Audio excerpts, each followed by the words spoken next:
여러분 반갑습니다. 김가훈입니다. 이번 시간에는 화합물의 조성, 구조 이런 것들을 알아보기 위해서는 원소가 무엇으로 되어 있는지 그런 것을 분석해야 할 텐데 원소 분석을 어떻게 하는지 그런 내용을 먼저 살펴봅니다. 자, 원소 분석이라는 얘기는 도대체 어떤 화합물이 있을 때 이 화합물이 예를 들어서 소금이다 그러면 우리 NaCl 그러잖아요. 진짜 NaCl 맞느냐 이거죠. 나트륨이 있는지 염소가 있는지 이거 어떻게 알 수 있겠느냐 그런 겁니다. 자, 그 중에 원소 분석의 가장 간단한 방법이 이제 우리는 금속의 경우 몇몇 금속은 아주 원소가 가지고 있는 고유의 선 스펙트럼 이런 것을 볼 수가 있어요. 이런 선 스펙트럼을 볼 수 있는 대표적인 예가 여러분들 왜 그 화약을 터뜨려서 불꽃놀이 할 때 아주 그냥 화려한 색상들이 나오잖아요. 그 불꽃놀이가 이와 같은 불꽃 반응이라고 하는 것을 이용한 겁니다.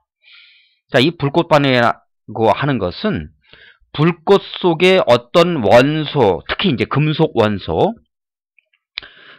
원소도 다 나오는 건 아닌데 몇몇 금속 원소들은 아주 고유한 그런 빛깔을 나타냅니다. 그래서 고유의 선 스펙트럼 이렇게 얘기하죠. 가령 여기 나트륨 있죠. NaCl. 그러면 나트륨이 들어간 그런 모든 화합물, 나트륨 호돈소도 포함해서 모든 화합물은 지금 여기서 보다시피 이렇게 노란색이 나타납니다. 그러니까 불꽃 속에 집어넣으면 이렇게 노란색이 나타난다. 자, 그럼 이 불꽃 반응이 도대체 뭔지 그 내용을 한번 살펴보기로 합니다. 우선 빛이 있죠. 빛을 우리 파장별로 한번 분류를 해보면은 한 400 나노미터에서 700 나노미터 요 정도 범위를 기준으로 해서 요 400에서 700까지 요 파장, 자, 나노미터 우리 흔히 그렇게 얘기하는데 나노라고 하는 것은 10억분의 1이죠. 10의 마이너스 9승입니다. 그럼 나노미터는 1나노미터는 10억분의 1미터를 뜻하는 거예요. 그 파장, 빛의 파장이, 빛은 이제 파동이니까 파장이 400에서 700 나노미터 이 정도 범위에 들어있는 것을 우리 가시 광선, 자, 그렇게 부릅니다. 가시는 생선가시 그런 게 아니고 가는 가능하다, 시는 본다 그 얘기죠. 그러니까 볼 수 있는 빛이다 그 얘기입니다. 이 가시광선에 그러면 여기 400 나노미터 이 정도는 요 근처에는 어떤 색깔이냐, 바로 보라색이 요 근처라는 겁니다. 700 나노미터 근처는 어디냐, 이 녀석은 붉은색이에요. 빨강색, 붉은색. 자, 이게 바로 빨주노초 파남보 그렇게 얘기할 때 무지개 색깔이 이제 파장별로 이렇게 달라진다 하는 것을 이제 볼 수가 있습니다. 그러면 붉은색보다 파장이 더 긴, 원래 이제 파장이 길다는 얘기는 에너지가 작다는 얘기인데 이쪽을 붉은색 바깥으로 뻗어놨다. 그래서 적외선 이렇게 불러요. 적자는 붉을 적자입니다. 한자로 붉은색을 적색 그렇게도 얘기하죠. 자, 그런가 하면 보라색에서 파장이 더 짧은, 그러니까 이쪽은 이제 에너지가 더 큰 겁니다. 이쪽을 갖다가 우리 자외선 이렇게 불러요. 자외선의 이 자라고 하는 것은 보라란 뜻입니다. 보라색을 자색 이렇게도 부르거든요.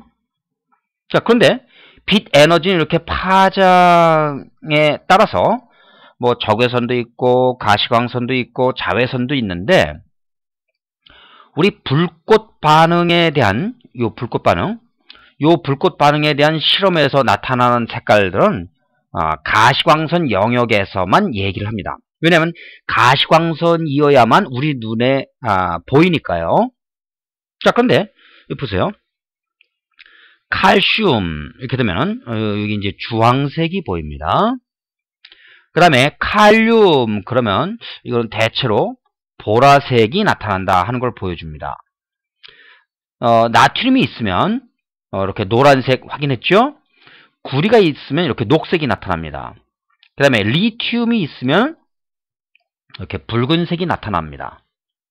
자, 그래서 여러분들은 원소의 그 확인을 이렇게 불꽃 반응을 통해서 알아낸다 하는 건데, 지금 여기에서 소개한 요런 정도, 리튬이 있으면 빨강, 나트륨이 있으면 노랑, 칼륨이 있으면 보라, 칼슘, 구리 뭐 이런 것들의 불꽃색, 요런 정도는 외워두는 게 좋겠습니다.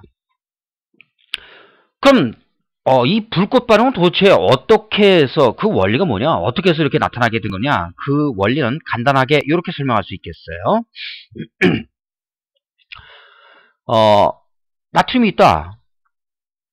그럼 이 나트륨 원자에는 바깥에 이제 전자 껍질들이 이렇게 있고, 나트륨 원자 바깥에는 전자가 이제 이렇게 있을 겁니다.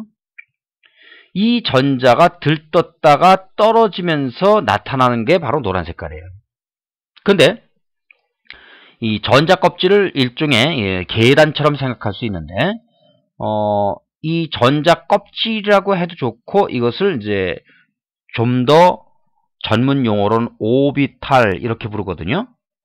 오비탈. 여러분들 그 오비탈에 대해서는 뒤에 또 공부할 기회가 있습니다.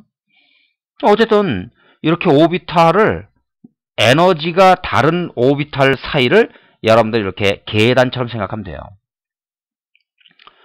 그러면 여기 있던 어떤 전자가 에너지를 받아서 들떠서 이렇게 올라가면, 이 들떠서 올라가는 과정은 불꽃 속에다가 이 나트륨 원자가 이제 방치되면, 그러니까 NaCl 요것을 여러분들 불꽃 속에다 집어넣으면은 에너지를 받잖아요. 불꽃에서 에너지를 받아서 이렇게 들떴다가 이 녀석이 내려가면서, 이 들뜬 상태로 계속 있을 수는 없으니까, 들뜬 상태에 있을 수 있는 게 이제 어느 한계가 있죠. 그러니까 계속 에너지를 받아서 들떴다가 내려가면서 여기서 나오는 요게 바로 불꽃 반응의 노란색입니다. 그런데 계단의 간격이 에너지, 이것을 이제 에너지 준위 이런 표현을 쓰는데, 계단의 간격이 원소마다 다 다르단 말이에요. 그러니까 색깔도 다 다르게 나올 수밖에 없는 거죠. 자, 그래서 여러분들은 불꽃 반응을 이용해서 몇몇 금속 원소들이 존재하는지를, 원소의 존재를 이렇게 확인할 수 있는 방법, 이것을 소개를 했는데, 근데 여기서 지금 보다시피 여러분들 여기 잠깐 보면은 요 계단과 계단 사이의 에너지는 딱 정해져 있잖아요. 그러니까 정해진 값만 나온다. 그래서 일정한 에너지만 나오는 겁니다. 가령 계단이 이렇게 있다고 했을 때 요 계단에서 계단으로 이동하는 만큼만 에너지가 나오는 거예요. 이렇게. 그죠? 들뜬 상태에서 내려올 때. 이 전자가 내려오다 말고, 뭐 예를 들어서 여기 있던 전자가 내려오다 말고, 난 요만큼만 갈래, 이런 거는 있을 수가 없습니다. 그러니까 무조건 여기까지 가야 되는 거예요.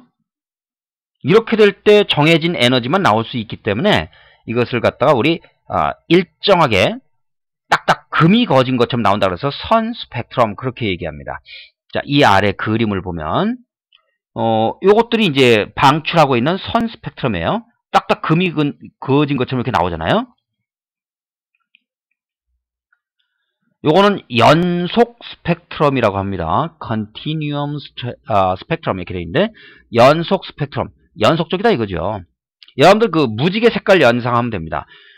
지금 여기가 바로 무지개 색깔이나 마찬가지인데, 빨강색부터 시작해서 이쪽에 보라까지 어디 끊어진 데가 없죠. 계속 잇따라 이렇게 연속적으로 나온다 그 얘기죠.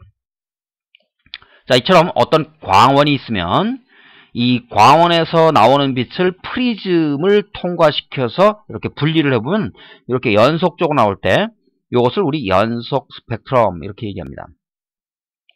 그런데 아주 뜨거운 고온의 기체에서 나오는 그 스펙트럼을 프리즘을 이용해서 이렇게 분석을 해보잖아요. 그럼 이 고온의 기체에서 나오는 것은 이 기체 성분이 가지고 있는 그 성분 자체가 고유한 스펙트럼을 이렇게 보여주는 겁니다. 이렇게. 이게 이제 바로 선 스펙트럼이죠. 그렇기 때문에 우리는 멀리 떨어진 별에 무슨 원소가 있는지 이런 것들을 바로 이와 같은 원리를 이용해서 선 스펙트럼 이걸 이용해서 이제 확인할 수도 있습니다. 또한 광원이 있는데 광원이 이렇게 빛이 지나가는 길에 이렇게 차가운 기체가 있다. 그러면 이 기체가 에너지를 흡수해가지고 흡수한 만큼이 이렇게 나타나는데 이것을 우리 흡수 스펙트럼, 에너지가 흡수된 부분은 이 광원의 연속 스펙트럼에서 이렇게 검게 나타납니다. 이런 식으로. 그래서 이런 것을 이제 흡수 스펙트럼 그렇게 부릅니다. 자, 그래서 여러분들은 연속 스펙트럼이 뭔지, 선 스펙트럼이 뭔지, 선 스펙트럼은 딱딱 끊어져서 나온다. 그래서 라인 스펙트럼, 영어로는 라인 스펙트럼, 이렇게 스펙트럼 이렇게 부르는데 이것을 우리 선 스펙트럼, 라인 스펙트럼, 라인, 금이 딱딱 그어진 것처럼 나온다 그런 뜻이죠. 자, 그래서 금속 원소 분석하는 간단한 방법을 이제 소개를 해봤습니다. 이제 여러분들이 볼 것은 연소 분석이에요. 자, 금속 원소는 뭐 그러면 불꽃 반응을 이용해서 분석한다고 치고 금속 원소 이외의 다른 것들은 어떻게 분석할 것이냐 그런 얘기인데, 사실 우리가 다루는 대부분의 이 화합물들은 탄소, 수소, 뭐 산소 뭐 이런 것들로 구성된 경우가 많아요. 자, 그렇다면은 탄소, 수소, 산소 이런 것들로 구성된 경우에는 이것을 태우면 우리 쉽게 이런 거 예상할 수 있습니다. 탄소 때문에 뭐가 나와요? 연소하면은, 연소란 얘기는 태운다, 산소하고 반응한다 그런 얘기거든요. 그러면 탄소가 산소하고 반응해서 나오는 건 이산화탄소, 수소가 산소하고 반응해서 나오는 것은 H2O. 이렇게 되니까 그러면은 태워서 나온 것을 분석한다. 그래서 연소 분석 이렇게 이름을 붙인 겁니다. 자, 그래서 여기 보세요. 탄소 화물을 태우면은 뭐 나와요? 이산화탄소와 물 이런 거 나오니까 이것들을 흡수시켜 가지고 그래서 이제 분석을 하겠다 그 얘기죠. 자, 이 장치를 한번 보세요. 이쪽에서 이제 산소가 들어갑니다. 산소를 일로 공급을 해주고, 왜냐면 태워야 하니까. 이쪽에 이제 시료가 이렇게 있죠. 이 시료가 들어간 산소하고 이제 반응할 거예요. 반응하고 나온 것은 전부 다 가스니까 이 가스는 여기 CO2 수증기 이런 형태로 통과를 합니다.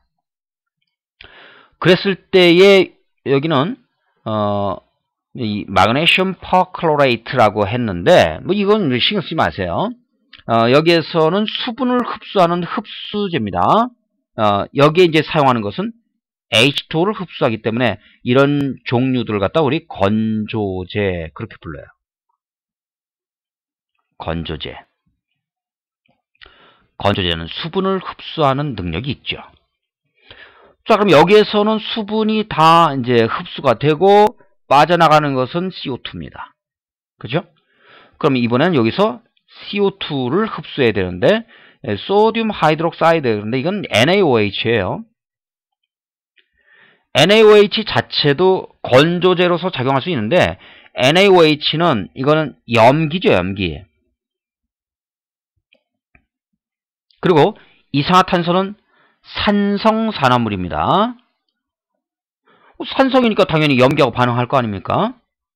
그래서 이산화탄소는 산성이다. 자, 그 얘기 잠깐 한번 확인해 볼까요? 일반적으로 금속 산화물, 산화물이라고 하는 것은 산소와 화합했다 그 얘기죠. 금속이 산소와 화합했다. 금속 산화물은 일반적으로 염기성입니다. 자, 그러면 증거가 있느냐? 아, 당연히 있죠. 예를 들어서 CaO. 이거 금속, 칼슘 금속 아닙니까? 금속 산화물로서 이것을 물에다가 반응시키면 뭐가 되냐면 CaOH2 이렇게 된단 말이죠. 이거 염기 아니에요. 그러니까 당연히 금속 산화물 염기성이다. 이해할 수 있죠? 그러면 NaOH 같은 경우도 염기니까 CO2하고 반응할 거 아니냐? 그렇죠. 그래서 NaOH가 CO2가 이산화탄소 아닙니까? CO2 이거하고 반응을 하면은 뭐가 생기냐면 Na2CO3 이게 생겨요. Na2CO3 그리고 물 생기고 이렇게 반응을 한단 말이에요. 그러니까 NaOH를 통과시키면 CO2가 모두 흡수된다는 겁니다. 여기 이제 마그네슘 퍼클로레이트라고 했는데 이 퍼클로레이트라고 하는 것은 과염소산 이온이라는 뜻입니다. 마그네슘 퍼클로레이트는 이건 이제 화학적으로는 Mg에 마그네슘 Mg 아니에요? 마그네슘 ClO4 이 녀석이 둘 뭐 이런 건데 뭐 이건 뭐 이런 정도까지는 여러분들이 외울 필요는 없습니다. 자, 어찌됐거나 수분 흡수하는 건조제와 이산화탄소를 흡수하는 NaOH 이런 걸 이용을 해서 그러면 이 부분의 질량이 증가할 거 아니에요? 그거는 이제 H2O에 의한 증가다 이렇게 보는 거죠. 그 다음에 이쪽 부분의 질량이 증가하는 것은 CO2에 의한 증가다 이렇게 해석하는 거예요.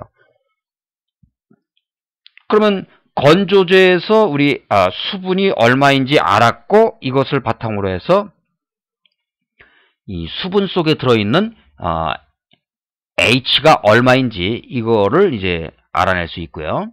그 다음에 이산화탄소 여기에서 우리 탄소가 얼마만큼 있는지 그런 것들을 알아낼 수 있다는 겁니다. 이게 바로 이제 연소 분석 방법이죠. 건조제의 몇 가지 종류가 있는데 이 건조제의 종류를 보면은 먼저 산성 건조제가 있어요. 산성 건조제는 진한 황산 이거는 아주 어마어마하게 H2SO4죠. H2SO4 한 98% 정도 아주 고순도의 진한 황산인데 이 녀석은 강력하게 물을 잡아먹는 성질이 있어요. 그래서 심지어 설탕이 탄소 12개, 수소가 22개, 산소가 11개. 여기 이제 설탕의 분자식이 이렇게 되거든요. 그런데 이 설탕에다가 진한 황산을 넣어주면은 이 진한 황산이 설탕에 들어있는 수소와 산소를 물 비율로 이 녀석을 H2O 그런 비율로 잡아먹으니까 뭐만 남아요? 시커먼 탄소만 남죠. 그럴 정도로 아주 막강한 건조제입니다. 자, 그런가 하면 P4O10 요거는 비금속 산화물이기 때문에 산성이다 이렇게 볼 수 있죠. 우리 앞에서 금속 산화물 염기성이다 그랬으니까 비금속 산화물은 당연히 산성 이렇게 예측할 수 있네요. 그래서 요거는 산성 산화물이다. 그러면서 수분을 흡수하는 능력이 있습니다. P4O10 이 녀석이 물을 만나면 뭐가 형성되냐면 인산이 형성됩니다. 인산 H3PO4 이렇게. 자, 그래서 이걸 뭐 계수를 맞춰 본다면 뭐 이런 식으로 맞춰주면 되겠네요. 그럼 이렇게 요거 인산 아닙니까? 인산. 산을 만드니까 산성이겠구나 이렇게 예측되죠. 그 다음에 중성건조제. 중성건조제로는 염화칼슘. 염화칼슘은 CaCl2 이렇게 되는데 이 염화칼슘 겨울철에 눈이 많이 오면은 염화칼슘을 이제 뿌리죠. 도로에. 그게 바로 이 건조제 능력도 있어요. 여러분들 집에 장마철에 수분이 많으면 그 수분을 이제 흡수하기 위해서 염화칼슘을 주 재료로 이용한 수분 건조제가 있죠. 뭐 시중에서 뭐 물 먹는 그런 거 있잖아요. 여기서 구체적으로 이제 상품 이름 말하기는 좀 그렇고 그게 건조제입니다. 그래서 이처럼 염화칼슘 이것도 건조제로 쓸 수 있고 이것은 중성 물질이기 때문에 우리 중성 건조제 그렇게 얘기하고요. 그 다음에 염기성 건조제 이것은 CaO가 염기성 산화물, 금속 산화물로서 염기성이니까 염기성이다 이렇게 얘기하고 NaOH 이런 정도입니다. 자, 여기에서 하나 더 추가해서 여러분들은 이산화탄소 흡수제로 이산화탄소가 산성산화물이니까 소다석회를 이용할 수 있는데 소다석회는 NaOH 이것을 우리 가성소다 이렇게도 부르거든요. 자, 그렇기 때문에 여기서 나온 소다, 이 소다가 원래는 소듐, 나트륨을 영어로 소듐이라고 하기 때문에 거기서 이제 비롯된 말입니다. CaO를 갖다가 석회라고 그래요. 석회. 이 석회는 시멘트 만드는 주성분이죠. 그래서 요거와 요걸 섞었다 그래서 소다, 석회 이렇게 부르는데 둘 다 염기성이니까 당연히 이산화탄소하고 반응할 겁니다. 자, CaO가 이산화탄소하고 반응하면 뭐가 됩니까? CaCO3 탄산칼슘 이게 나오죠. 자, 이처럼 이산화탄소 흡수제는 소다 석회를 이제 이용하게 됩니다. 자, 그래서 연소 분석 태워서 뭘 어떻게 하겠느냐 그거를 우리 연소 분석이라고 하는데 이 연소 분석을 어떻게 할 것인지 그런 내용을 이제 실험적으로는 저렇게 한다 하는 것을 소개했습니다. 자, 이번에는 우리 실험식 분자식에 대해서 이제 알아볼 건데요. 실험식 이것은 가장 간단한 정수비 이렇게 나타냈다. 이것을 실험식이라고 하죠.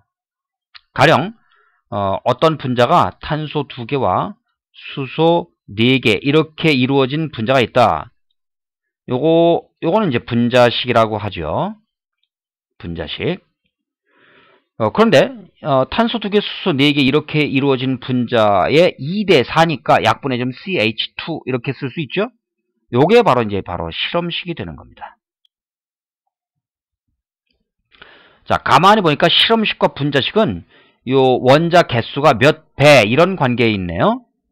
그래서 분자식은 분자를 구성하는 원자 수를 모두 적은 건데 실험식 양하고 분자량하고는 요게 몇 배 관계니까 곱하기 n 이런 정수배 이런 관계가 있구나 그런 걸 알 수가 있겠습니다. 자, 우리 이번 시간은 여기까지 진행합니다.